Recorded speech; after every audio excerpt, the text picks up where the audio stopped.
কল্পনা করুন, এমন একজন নারী যাকে স্বয়ং আল্লাহ তাআলা কোরআনে নাম ধরে অভিশাপ দিয়েছেন। 1400 বছর পরেও তার নাম মানুষের মুখে মুখে, কিন্তু সম্মানে নয়, ঘৃণায়। সে ছিল ধনী, ক্ষমতাবান, সুন্দরী, কিন্তু এই সব কিছু তাকে বাঁচাতে পারেনি। আজ আমরা জানব সেই নারীর গল্প, যে নবীকে ধ্বংস করতে চেয়েছিল কিন্তু নিজেই ধ্বংস হয়ে গেছে।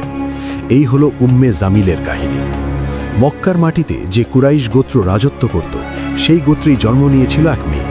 বাবা ছিলেন মক্কার সম্মানিত নেতা, ঘরে ছিল প্রচুর সম্পদ, মর্যাদা আর ক্ষমতা।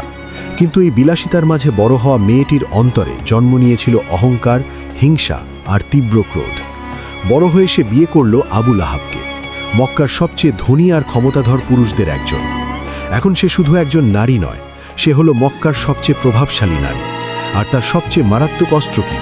টাকা নয়, ক্ষমতা নয়, তার বিষাক্ত জিহ্বা।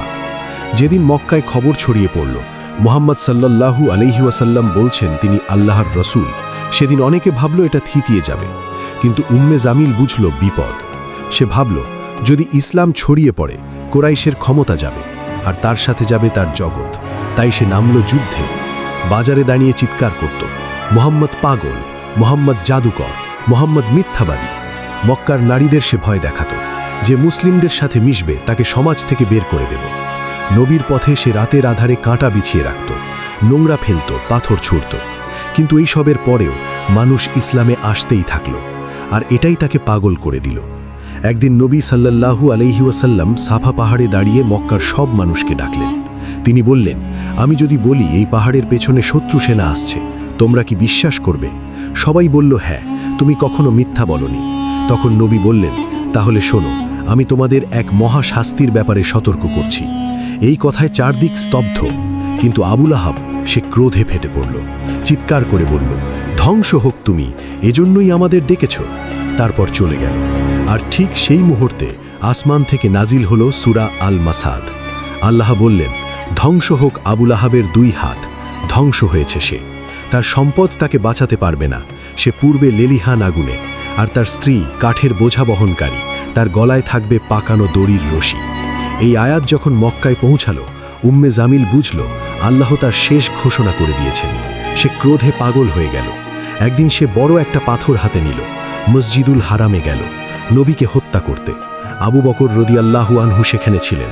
নবী সাল্লাল্লাহু আলাইহি ওয়াসাল্লামও ঠিক সেখানেই বসা ছিলেন। কিন্তু আল্লাহ তাকে উম্মে জামিলের চোখ থেকে আড়াল করে দিলেন।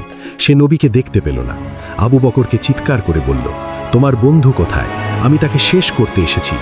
আবু বকর চুপ। উম্মে জামিল পাথর ছুঁড়ে দিয়ে চলে গেল, রক্তক্ষুব্ধ, পরাজিত।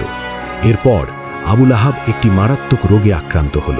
তার শরীর এতটাই ভয়াবহ হয়ে গেল যে কুরাইশদের নেতারাও তার কাছে গেল না। সে একা মারা গেল।